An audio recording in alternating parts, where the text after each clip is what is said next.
Zaragoza. Una ciudad normal, viva, cotidiana. Calles donde la gente va al trabajo, niños que regresan de la escuela, vecinos que se cruzan sin mirarse demasiado. Pero en medio de esa normalidad existe una dirección que durante décadas fue pronunciada en voz baja. No porque fuera una zona peligrosa, no porque hubiera guerra, sino porque allí, dentro de un edificio común, ocurrió algo que rompió la lógica de lo cotidiano. Algo que convirtió una casa en un rumor nacional. Así nació la historia de la Casa del Duende. Un lugar que no tenía nada especial por fuera, pero que por dentro se transformó en una trampa para la mente humana. Porque lo peor de las historias oscuras no es cuando el horror aparece en castillos abandonados o ruinas lejanas. Lo peor es cuando aparece en un lugar donde debería haber vida normal. Un piso, un pasillo, una pared, un hogar. La Casa del Duende no se volvió famosa por una sola noche. Se volvió famosa porque la historia parecía repetirse, como si el edificio se hubiera quedado atrapado en un mismo patrón de miedo. Se hablaba de ruidos imposibles, de golpes dentro de las paredes, de pasos donde no debía haber nadie, de voces, de susurros. Y cuando en un barrio o bichni empiezan a circular estas historias, ocurre algo extraño. La gente intenta racionalizarlo, hasta que deja de poder. Porque una cosa es escuchar un ruido raro una vez. Otra cosa es vivir con la sensación de que tu casa te observa. Que hay algo más allí. Algo que no paga alquiler pero nunca se va. En España, la palabra duende tiene un peso especial. No es exactamente un fantasma. No es exactamente un demonio. Es una presencia popular, ambigua, misteriosa. Algo travieso, oscuro, que aparece donde no debe. Y poner esa palabra sobre una casa es como sellarla. Es decir, este lugar no está limpio. Este lugar está tocado. Y cuando un lugar queda tocado, la historia empieza a crecer sola, porque el miedo atrae más miedo. Lo primero que hace poderosa esta historia es su escenario. Un edificio normal. Ese detalle convierte la leyenda en algo íntimo, cercano, posible. Porque no necesitas viajar a una montaña ni a un castillo antiguo para sentirla. Basta con imaginar tu propio pasillo, tu propia puerta, tu propia noche. Y ahí es donde la Casa del Duende se mete en la piel de la gente, porque no se siente como historia lejana, se siente como amenaza doméstica, como una invasión del espacio más privado. Y cuando lo privado se rompe, todo se vuelve inseguro. Los testimonios sobre la Casa del Duende siempre comparten el mismo tono. No es vi algo espectacular. Es sentí algo que no podía explicar. La mayoría de historias oscuras sobreviven por eso.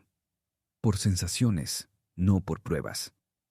Porque las pruebas se discuten, pero las sensaciones se recuerdan. La sensación de estar solo y escuchar un golpe seco. La sensación de apagar la luz y sentir que la casa sigue despierta.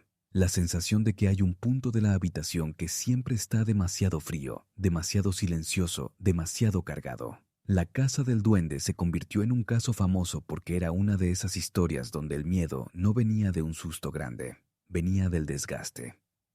Del miedo que se acumula noche tras noche hasta que cambia la forma en que piensas. Y cuando una casa cambia tu forma de pensar, deja de ser un lugar y se convierte en un enemigo. No un enemigo con forma humana, sino un enemigo psicológico.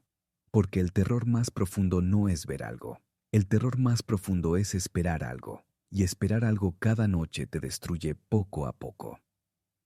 Con el tiempo, el caso empezó a atraer curiosos, investigadores, gente que quería entender qué estaba ocurriendo. Y esa atención lo hizo todavía más grande. Porque cuando un misterio recibe visitas, se vuelve oficial en la mente del público. Deja de ser un rumor de vecinos y se transforma en un caso.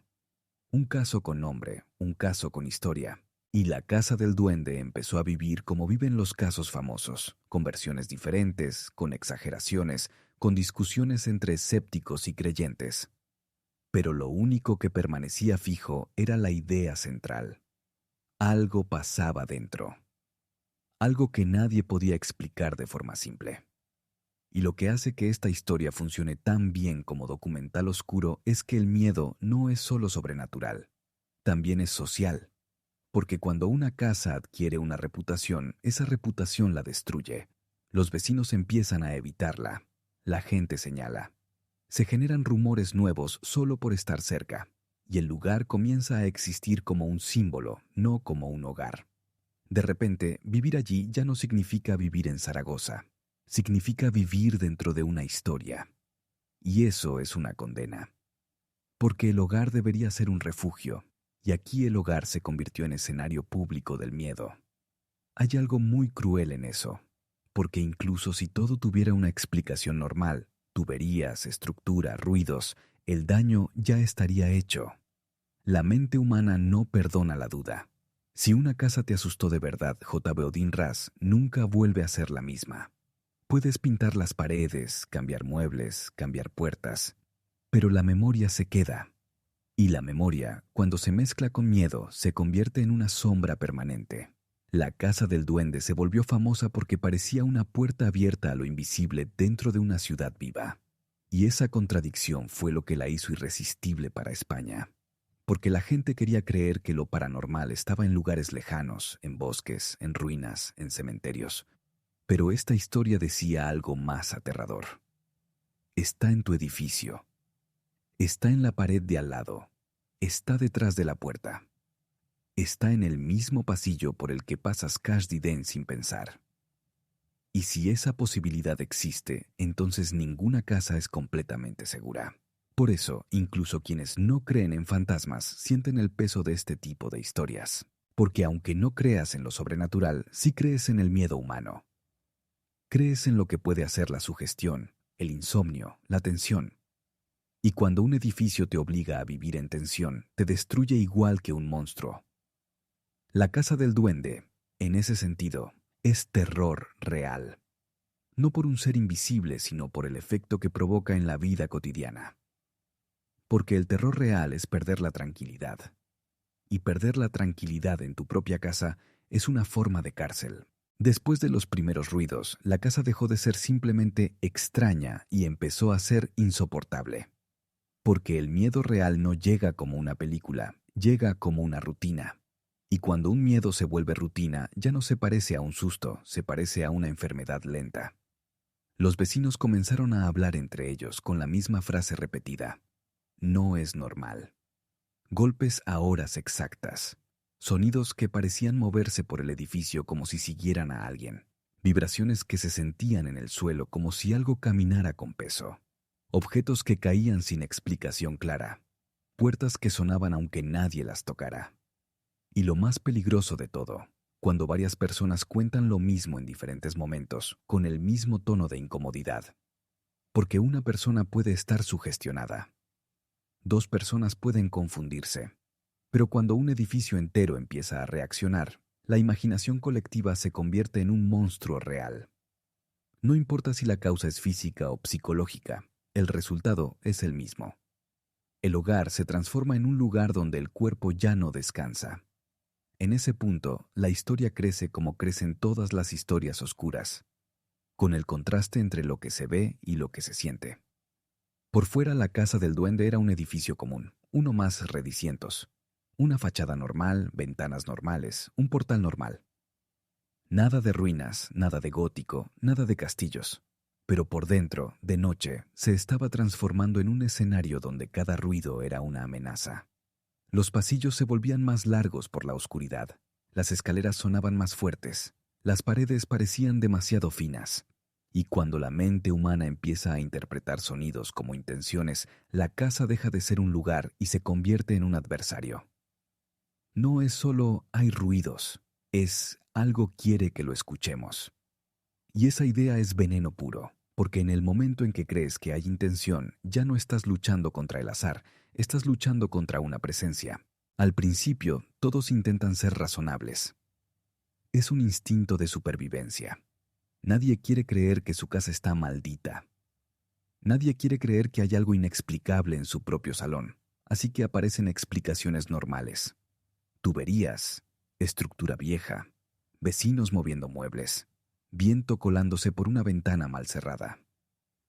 La mente hace lo que puede para salvar la normalidad.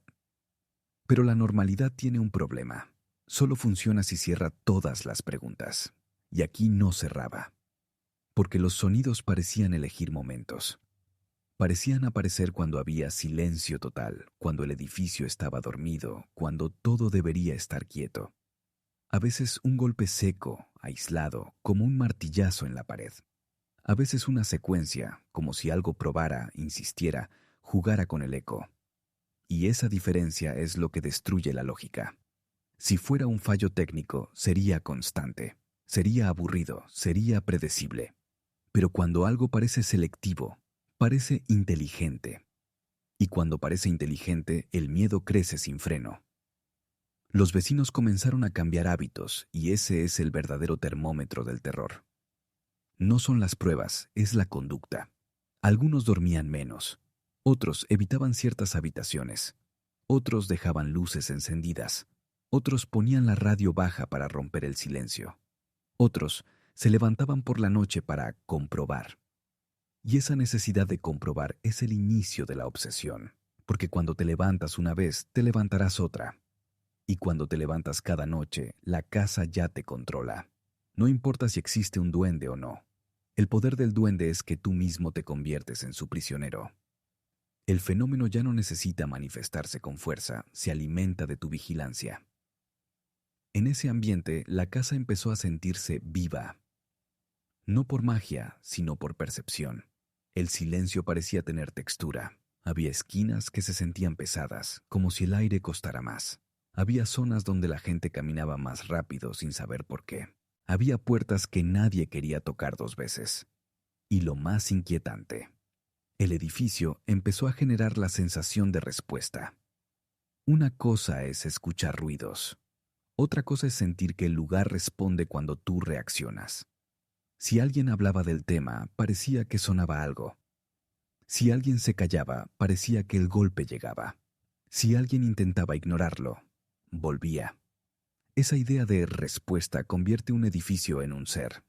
Y cuando un edificio se convierte en un ser, ya no se trata de un problema doméstico. Se trata de una batalla psicológica. Los rumores se multiplicaron. Y los rumores son gasolina porque no tienen freno. Dicen que se oye una voz. Dicen que algo se mueve. Dicen que hay noches peores. Dicen que una familia se fue. Cada dicen no necesita pruebas, solo necesita repetición. Y Zaragoza, como Luboy ciudad, está llena de conversaciones pequeñas que viajan rápido. Un rumor se cuenta en un portal, potóm en un bar, luego en un trabajo, luego en la escuela. Y de pronto el edificio ya tiene reputación. Y la reputación, una vez que nace, se convierte en realidad social, aunque no sea realidad física, porque la gente empieza a actuar como si fuera verdad. Y cuando una comunidad actúa como si fuera verdad, el fenómeno se vuelve más fuerte, incluso si era débil al principio. La prensa empezó a acercarse, primero como curiosidad, luego como espectáculo, porque la combinación perfecta de la titulares es siempre la misma. Edificio normal. Plus misterio extraño. Plus vecinos asustados. No necesitas sangre para vender miedo. Solo necesitas incertidumbre. Y en un país donde la palabra duende tiene un peso cultural enorme, la historia era demasiado buena para dejarla morir. El duende no es exactamente un fantasma. No es exactamente un demonio. Es algo ambiguo, tradicional, popular. Algo que encaja perfectamente con lo inexplicable doméstico. Algo que puede entrar por una pared sin romperla. Algo que puede burlarse sin mostrarse. Y esa ambigüedad es perfecta para el terror. Potomusto lo ambiguo no se puede derrotar. No puedes dispararle. No puedes verlo. Solo puedes imaginarlo. Cuando los periodistas entran en una historia así, ocurre algo perverso. La historia se vuelve más real para el público. Y más irreal para los habitantes, porque los habitantes dejan de vivir su casa como casa, la viven como escenario. Cada ruido se convierte en posible titular, cada noche se convierte en capítulo, y eso añade una capa de presión insoportable. Ya no estás luchando solo contra el miedo, estás luchando contra la mirada, y la mirada pública siempre exige espectáculo, exige que pase algo, exige podversdenie. Y esa expectativa convierte cualquier mínimo detalle en señal de algo enorme. Aquí es donde la casa se convierte en trampa perfecta, porque el miedo ya no puede bajar. Si baja, el público se decepciona. Si sube, el público se fascina. Y los residentes quedan atrapados en esa dinámica. O son los protagonistas de una historia, o son los que exageran. No hay salida limpia. Y en el centro la misma pregunta. ¿Qué está pasando realmente? La investigación, si existió, chocaba con lo mismo de siempre. Lo difícil no es revisar paredes, lo difícil es medir la sensación. Y la sensación era el verdadero núcleo del caso. La sensación de que el hogar ya no era tuyo. En ese punto aparece la división clásica. Escépticos contra creyentes. Algunos decían que era sugestión, estrés, histeria colectiva. Otros decían que era real, que había una presencia. Y esta discusión es infinita porque ambos bandos pueden tener razón al mismo tiempo. Puede haber una causa física que produzca sonidos, y puede haber una causa psicológica que amplifique esos sonidos hasta convertirlos en terror. Y cuando lo físico y lo psicológico se mezclan, el resultado es perfecto, un miedo que no se puede desmontar. Porque aunque expliques el ruido, no explicas el efecto que dejó. Y el efecto era real. Insomnio, ansiedad, paranoia, desgaste emocional. Los niños, en historias así, suelen ser el detalle más oscuro. Porque los niños no deberían tener miedo de su casa. Pero cuando escuchan a los adultos hablar en voz baja, sienten que los adultos están tensos. Los niños absorben ese miedo como esponjas. El hogar se convierte en un lugar de reglas extrañas. No vayas ahí. No apagues esa luz. No digas eso de noche. Y cuando un niño aprende que su casa tiene zonas prohibidas, la casa deja de ser hogar. Se convierte en mapa de peligro. Y esa transformación, incluso si el fenómeno desaparece, deja cicatriz. Así el acto 2 se vuelve una escalera descendente. Un descenso donde el fenómeno ya no necesita intensificarse para destruir. Basta con mantenerse. Basta con ser repetitivo. Basta con aparecer lo suficiente como para nunca permitir que la mente se relaje. Porque el verdadero terror no es el susto grande, es el susto que nunca termina, el golpe que vuelve cada noche, la duda que vuelve cada vez que apagas la luz, el ¿y si esta noche pasa otra vez? Esa anticipación es la forma más cruel de miedo porque te roba el presente. Te obliga a vivir en el futuro inmediato, siempre esperando la próxima señal.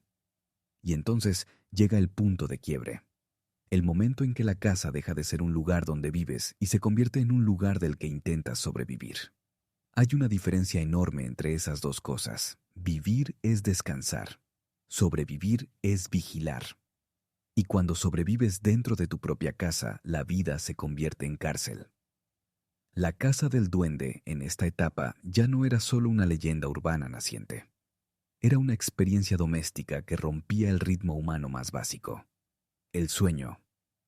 Y en el momento en que le quitas el sueño a alguien, le quitas su defensa principal. Sin sueño, la mente se vuelve frágil. Sin sueño, el miedo crece. Sin sueño, la duda se vuelve certeza. Y sin sueño, Dague el silencio suena como amenaza. Por eso esta historia se volvió tan grande. Potomushto no necesitaba sangre para ser brutal. Necesitaba desgaste. Necesitaba noches. Necesitaba repetición. Y lo peor es que ese tipo de terror puede ocurrir en cualquier lugar. No necesita una mansión antigua. No necesita un castillo. Puede ocurrir en un piso normal de ciudad. Puede ocurrir detrás de una pared que compartes con otro vecino. Puede ocurrir en el lugar donde tú crees que nadie puede hacerte daño. Tu hogar. Y esa idea es la verdadera maldición de la casa del duende. No la presencia. No el duende como criatura. La maldición es la posibilidad de que una pared responda, de que la noche tenga intención, de que la normalidad se rompa sin explicación y nunca vuelva a ser la misma. Y cuando una historia deja esa posibilidad en la mente de un país, se vuelve eterna, porque no importa cuántos años pasen, la próxima vez que alguien escuche un golpe extraño en su casa, lo recordará. Y en ese instante, aunque sea por un segundo, el duende vuelve a vivir. Cuando la historia ya era pública, todo cambió. Porque una cosa es vivir un miedo en privado, con tus propias reglas, en tus propias noches. Otra cosa es vivirlo bajo la luz del espectáculo. En el momento en que periodistas y curiosos empezaron a aparecer, la casa del duende se transformó en un teatro oscuro. Un escenario donde todo el mundo esperaba ver algo. Y en este tipo de casos, la expectativa es una fuerza brutal. Puede distorsionar la realidad. Puede convertir un ruido normal en un suceso. Puede convertir un silencio en una señal. Pero también puede hacer algo peor. Puede encerrar a los residentes en una narrativa de la que ya no pueden escapar. Porque una vez que un edificio es etiquetado como maldito, cualquier cosa que ocurra dentro se interpreta como confirmación, y cualquier cosa que no ocurra se interpreta como encubrimiento. No hay salida limpia. La presión se volvió constante. Las preguntas eran siempre las mismas. ¿A qué hora ocurre? ¿Dónde se oye? ¿Quién lo ha escuchado? ¿Cómo suena? Y aunque esas preguntas parecen racionales, tienen un veneno oculto. Obligan a revivir el miedo una y otra vez. Lo vuelven parte de la conversación diaria. Y cuando el miedo entra en el día, ya no hay descanso. La casa deja de ser refugio incluso con luz. Se convierte en un problema permanente, como si el edificio estuviera siempre presente, siempre activo, siempre esperando la noche para volver a empezar. Y lo más duro es que, en ese punto, la mente humana empieza a funcionar como radar. Busca señales en todo, incluso donde no las hay. En este acto, el fenómeno, sea cual fuera, comenzó a comportarse como un enemigo inteligente en la imaginación colectiva. No importa si la causa real era física, psicológica o una mezcla, la percepción ya estaba instalada. Y cuando la percepción se instala, crea patrones. Si los golpes ocurrían después de un silencio largo, el silencio se volvía amenaza. Si los golpes ocurrían cuando alguien hablaba del tema, la conversación se volvía peligro. Si el ruido parecía moverse por paredes diferentes, entonces la casa se volvía un mapa de rutas invisibles. Y en ese mapa, los vecinos empezaron a vivir como si hubiera zonas contaminadas, lugares donde nadie quería quedarse solo, lugares que se evitaban por instinto. Porque aunque no lo digan en voz alta, los seres humanos reconocen el miedo corporal antes que el miedo mental. Aparecieron horarios. Y cuando aparece un horario, el miedo se vuelve ceremonia. A esa hora pasa algo. A esa hora mejor no estar. Esa frase es el inicio de un ritual oscuro, esperar la señal. Y esperar la señal te destruye, porque el cuerpo se prepara, el corazón se acelera, la respiración cambia. Y aunque no pase nada, el cuerpo ya pagó el precio. Esa es la crueldad de lo inexplicable doméstico. Puede atacarte incluso cuando está quieto, porque te hace anticipar. Los escépticos intentaron traer orden. Son tuberías. Es el edificio. Es su gestión. Y puede que tuvieran razón en una parte, pero los creyentes también tenían razón en otra. La experiencia era real. El miedo era real. El insomnio era real. Y en el terror psicológico, lo real no depende de lo sobrenatural. Depende del efecto. Si una casa te roba el sueño, te está dañando. Si una casa te hace evitar una habitación, te está controlando. Si una casa te obliga a vivir vigilando, te está dominando. A partir de ahí, discutir si existe un duende es pochti irrelevante. Porque el duende ya existe como poder. Existe como resultado. En este punto también aparece el desgaste social. Los vecinos empiezan a desconfiar. Algunos creen, otros se burlan. Otros se enfadan por el ruido, por la prensa, por la atención. Y en una comunidad cerrada, el conflicto se expande rápido. Se rompen relaciones. Se evita hablar del tema en público. Se habla en voz baja. Se mira diferente a quien vive en esa casa. Porque vivir allí ya no es una dirección, es una etiqueta. Y cuando una dirección se convierte en etiqueta, tu vida deja de ser privada. Tu vida se convierte en rumor. La casa del duende también empezó a atraer al tipo más peligroso de visitante, el que no quiere entender, solo quiere provocar. Gente que entra para grabar, para tocar paredes, para gritar en pasillos, para buscar la escena. Y esos visitantes añaden caos, y el caos hace que todo sea más difícil de interpretar. Si un edificio ya tiene ruidos y luego entran personas a generar más ruidos, la línea entre lo normal y lo extraño se borra completamente. Y cuando se borra, el miedo se vuelve total. Potomusto, ya no sabes qué pertenece al fenómeno y qué pertenece al humano. Pero incluso con esa confusión, una cosa seguía clara. La casa se sentía hostil. No era un lugar raro. Era un lugar que te desgastaba. Un lugar que parecía alimentarse de la atención. Cuanto más se hablaba de él, más grande se volvía. Cuanto más se intentaba explicarlo, más se escapaba. Esa sensación de escapar es lo que hace que un misterio sobreviva en cultura. Porque un misterio resuelto muere. Un misterio que se escapa se vuelve inmortal. Y ahí está el corazón del acto 3. La historia se convirtió en fenómeno social. Ya no era solo lo que pasaba dentro, sino lo que pasaba Bocrug. Las conversaciones, los titulares, el miedo compartido, la obsesión. La Casa del Duende pasó de ser un edificio a ser un símbolo nacional de una idea simple y aterradora. Que lo inexplicable no necesita castillos ni cementerios, solo necesita un hogar normal. Solo necesita paredes, solo necesita una noche. Y en esa idea, el público se reconocía. Porque todos tienen una casa, todos tienen una pared. Todos conocen el silencio de la madrugada. Por eso este caso se quedaba pegado. Porque podía ser cualquiera. Con el tiempo, la Casa del Duende se consolidó como leyenda urbana, y una leyenda urbana funciona como un virus. Se adapta, cambia de forma, pero siempre mantiene el núcleo. El núcleo aquí era simple. Un edificio normal donde la noche no era normal. Esa idea es suficiente para sobrevivir décadas. Potomusto, la gente cambia, las ciudades cambian, pero el miedo a tu propia casa no cambia. Es un miedo primordial. Y por eso la historia seguía viva incluso cuando la mayoría nunca había puesto un pie allí. Bastaba con escuchar el nombre. Bastaba con oír a alguien decir esa casa. Y el escalofrío aparecía sin que nadie lo pidiera. La leyenda empezó a llenar los huecos con detalles nuevos, versiones que se adaptaban al oído de cada generación, algunas más teatrales, otras más realistas. Unos decían que el duende era travieso, que golpeaba para llamar la atención. Otros decían que era cruel, que buscaba cansar a los residentes. Unos hablaban de voces, otros de pasos, otros de objetos moviéndose. Pero esa variedad no destruye la historia, la fortalece.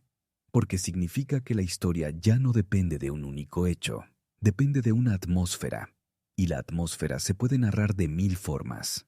Eso de la leyenda flexible, resistente, inmortal. Además, la Casa del Duende se convirtió en una especie de espejo de la cultura española con lo misterioso. En España, lo invisible siempre ha sido parte de la conversación popular. No como religión formal, sino como tradición, como historias que se cuentan en familia, como advertencias, como no hagas eso de noche. Y esta casa encajaba perfecto en ese mapa mental. No era un castillo francés, era Zaragoza. No era una mansión lejana, era un edificio común. Eso la hacía más cercana, más peligrosa. Porque lo cercano no se puede ignorar con facilidad. En este acto también aparece el fenómeno más interesante, el miedo heredado. Personas que nunca vivieron allí podían sentir miedo igual, porque el miedo se transmite. La palabra duende ya contiene un peso. Si tu abuela te cuenta que hay casas con duendes, tú creces con esa posibilidad en la cabeza. Y cuando escuchas Casa del Duende, tu mente ya sabe cómo completarla. No necesitas pruebas. Tu cerebro ya tiene el molde. Y ese molde es exactamente lo que mantiene viva una leyenda. La capacidad de activarse sola con solo un nombre. Pero hay un detalle más oscuro. Cuanto más se repite la historia, más se borra el humano real que la vivió. Porque las leyendas prebrashaut personajes. Los residentes se convierten en la familia que lo sufrió. Los vecinos se convierten en los que lo escucharon. Y con el tiempo, lo que queda no es la vida rota, sino el mito. Y eso es cruel. Porque el mito entretiene, pero la experiencia original era dolor. Era insomnio, era tensión, era discusiones. Era gente mudándose, evitando, viviendo bajo presión. Esa parte se pierde en el espectáculo del misterio. El público, sin querer, Hace algo muy humano. Convierte el miedo ajeno en historia para consumirlo sin sufrirlo. Y La Casa del Duende se volvió un producto cultural, un relato que se cuenta, se repite, se adapta. Pero el miedo real no era producto, era vida cotidiana destruida. Por eso esta historia es tan oscura, porque muestra cómo lo doméstico puede romperse sin sangre, cómo lo cotidiano puede convertirse en terror solo con ruido y duda. La leyenda también sobrevivió porque no tenía un final claro, y los finales claros matan las historias. Si alguien hubiera demostrado una causa simple y definitiva, la historia se habría debilitado. Pero lo inexplicable vive en la grieta, vive en el quizá, vive en el nunca se supo. Y esa frase es oro, porque permite que la historia siga respirando. Permite que cada nuevo oyente piense, ¿y si fue real? Permite que cada persona conecte la historia con su propia experiencia, porque todos han escuchado ruidos en la noche. Todos han sentido el silencio extraño de madrugada. Y cuando tú ya has sentido algo así, La Casa del Duende se siente menos como ficción y más como advertencia. Por eso esta historia se convirtió en arquetipo. La casa que responde. La casa que no te deja dormir. La casa donde algo vive detrás de la pared. Y ese arquetipo se puede perenociar a cualquier ciudad. Puede aparecer en Barcelona, en Madrid, en Valencia. Pero la original, la famosa, la que quedó marcada, fue Zaragoza. Y esa marca cultural es fuerte, porque cuando un lugar queda marcado por un nombre, el nombre actúa como sello de miedo. La gente lo repite y al repetirlo lo mantiene vivo. El acto 4, entonces, es el momento donde el caso deja de pertenecer a la realidad y pasa a pertenecer al imaginario. Y en el imaginario, lo oscuro siempre gana, porque lo oscuro es más emocionante que lo explicado. Lo oscuro es más contagioso que lo racional. Lo oscuro se recuerda mejor. Por eso La Casa del Duende sigue existiendo aunque no esté activa cada noche. Existe como idea, y las ideas, cuando tocan miedo universal, no mueren. Al final, La Casa del Duende es una historia sobre control, sobre lo que pasa cuando pierdes el control de tu propio espacio. Un hogar es, en teoría, el único lugar donde el mundo debería quedarse fuera, donde mandas tú, donde decides cuándo se apaga la luz, cuándo se cierra la puerta, cuándo se duerme. Pero cuando aparecen los golpes, cuando aparecen los ruidos, cuando aparece la sensación de respuesta, esa autoridad se rompe. Y en ese momento ocurre lo más aterrador. La casa, que debía protegerte, empieza a dominarte. No con violencia visible, sino con desgaste. Te obliga a escuchar. Te obliga a levantarte. Te obliga a mirar. Te obliga a vivir en alerta. Y esa alerta constante es una forma de prisión. Lo más inquietante es que no importa si el duende existió o no, porque el resultado fue real: insomnio, ansiedad, paranoia, conflictos, vida cotidiana destruida. En terror psicológico, la verdad final no es qué era, sino qué hizo. Y lo que hizo fue transformar un hogar en una trampa. Una trampa que se alimentaba de la atención, porque cuanto más lo pensabas, más fuerte se volvía. Cuanto más lo temías, más real se sentía. El duende, en este sentido, no es criatura, es estado mental. Es la casa convertida en amenaza, el hogar convertido en enemigo. Y por eso esta historia se quedó en España. Porque España ha tenido muchas leyendas, pero pocas tan cercanas como esta. No sucede en una montaña lejana. Sucede en una ciudad. No necesita un cementerio, solo necesita una pared. Y esa cercanía la convierte en un miedo replicable, porque cualquiera puede escuchar un golpe en la madrugada. Y en ese instante, aunque sea por un segundo, cualquiera puede pensar, ¿y si...? La Casa del Duende también deja una pregunta amarga. ¿Cuántas historias como esta nunca se hicieron famosas? ¿Cuántos edificios tuvieron noches extrañas y nadie lo contó? Quizá la diferencia entre una leyenda nacional y un miedo privado es solo una cámara, un periodista, una frase repetida a tiempo. Porque el miedo es común. Lo raro es que el miedo se vuelva historia pública. Aquí se volvió. Y al volverse pública dejó una marca que no se puede borrar con pintura. Una dirección puede cambiar de dueños, puede cambiar de muebles, puede cambiar de color, pero no puede cambiar de nombre cuando el nombre ya se quedó en la cultura. Casa del Duende. Ese nombre funciona como condena. Porque dalle si hoy no pasa nada, el nombre hace que la gente espere que pase. Y la expectativa es el terror más lento. Un terror que no explota pero tampoco se va. Un terror que vive en el silencio antes del ruido. El final de esta historia no es un cierre policial, es un cierre emocional. Es aceptar que el miedo no necesita pruebas para sobrevivir. Solo necesita repetición. Solo necesita noches. Solo necesita una duda. Y esa duda es la verdadera maldición. La posibilidad. La posibilidad de que una pared responda. La posibilidad de que el silencio tenga intención. La posibilidad de que lo cotidiano se rompa sin explicación. Cuando una historia deja esa posibilidad en la mente de un país, se vuelve eterna.